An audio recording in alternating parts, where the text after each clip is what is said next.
दोस्तों civil engineering interview questions में आपका स्वागत है। 1000 वीडियोस का वादा है, वो पूरा हम करेंगे ही करेंगे। तो बेसिक इंटरव्यू क्वेश्चन आपके लिए लेके आए हूँ फिर से।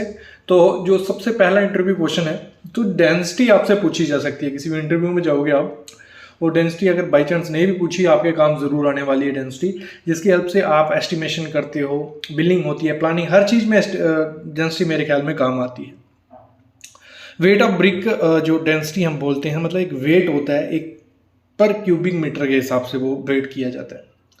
तो जो ब्रिक की डेंसिटी है वो 1600 से 1920 तक वेरी करती है। कुछ ब्रिक्स भारी होती हैं, कईयों में कुछ रेशो ज़्यादा होती है, तो 1600 से 1920 लिखते हैं।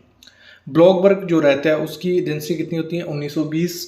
फिर जो आरसीसी होती है उसकी होती है 2310 से 2700, और जो पीसीसी होती है उसकी 2400।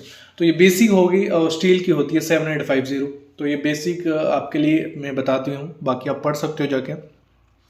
क्यूरिंग जो की जाती है, तराई जो की जाती है, जिससे कंक्रीट स्ट्रेंथ भी पकड़ते हैं और उसमें क्रैक्स भी आपको देखने को नहीं मिलेंगे और लाइफ भी बढ़ती है।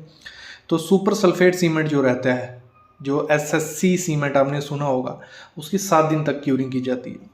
ओपीसी मोस्टली यूज़ किया जाता है घरों में, बिल्डिंग्स में, जहाँ भी कंस्ट्रक्शन होती है आजकल ओपीसी यूज़ किया जा रहा है। उसकी आपको 10 दिन क्यूरिंग करनी है। फिर मिनरल और एडमिक्सचर एडिड सीमेंट जो रहता है उसकी आपको 14 दिन क्यूरिंग करनी होती है। स्टिपिंग टाइम की अगर हम बात करें, जो डी शटरिंग की जाती है, तो उसका क्या है? तो डी शटरिंग कॉलम जो रहता है, वर्टिकल चीज़ें जो भी होती हैं, वर्टिकल फॉर्म वर्क जो भी होती है, उसको आप 16 से 24 घंटे के बाद उतार सकते हो, कोई दिक्कत नहीं आती है। वो अपनी जगह पे थोड़ी स्ट्रेंथ पकड़ चुका होता है, क्योंकि जो फाइनल सेटिंग टाइम रहता है वो सीमेंट का कितना रहता है? 10 घंटे या 600 मिनट आप बोल लीजिए। तो उसके बाद थोड़ा टाइम और चाहिए उसको, तो 16 से 24 घंटे के बाद आप निकाल सकते हो। तो जो स्लैब होती है, सोफिड फॉर्म वर्क टू स्लैब, तो 3 दिन बाद उसको निकाल सकते हैं। और प्रॉप्स, जो वर्टिकल प्रॉप्स होती हैं, वो हमें फिर से लगा देनी है, लेकिन जो नीचे उसका बॉटम होगा वो हम निकाल सकते हैं। तो बीम जो होता है, बीम का जो बॉटम होता है, भले आपने उधर प्लाई यूज़ की है या आप प्लेटें यूज़ की हैं, आप निकाल लीजिए। और फिर अपनी बल्लीज जो हैं, वर्टिकल प्रॉप्स हैं, टेका है, बल्ली है, वो आप फिर से लगा दीजिए। अगर स्पैन 4.5 मीटर तक है तो 7 दिन बाद निकाल दीजिए। अगर 7.5 से 4.5 मीटर से ज़्यादा है तो 14 दिन तक रखिए उसको, ठीक है। फिर उसके बाद उसके सॉफिट निकालिए, फिर प्रॉप्स लगा दीजिए। और आर्च जो होती हैं उसको आप 6 मीटर की आर्च है तो आप 14 दिन के बाद निकालिए, और अगर 6 से ज़्यादा तो 21 दिन आपको लेने पड़ेंगे। फिर हम क्यूब सैंपल की बात करते हैं। जो कंक्रीट टेस्ट किया जाता है, कंप्रेसिव स्ट्रेंथ टेस्ट किया जाता है, उसमें क्यूब्स जो होते हैं, ठीक है। तो क्यूब्स हमें कितने फिलअप करने होते हैं? 1 से 5 एम क्यूब अगर क्वांटिटी होती है तो 1 नग क्यों करते हैं हम फिल?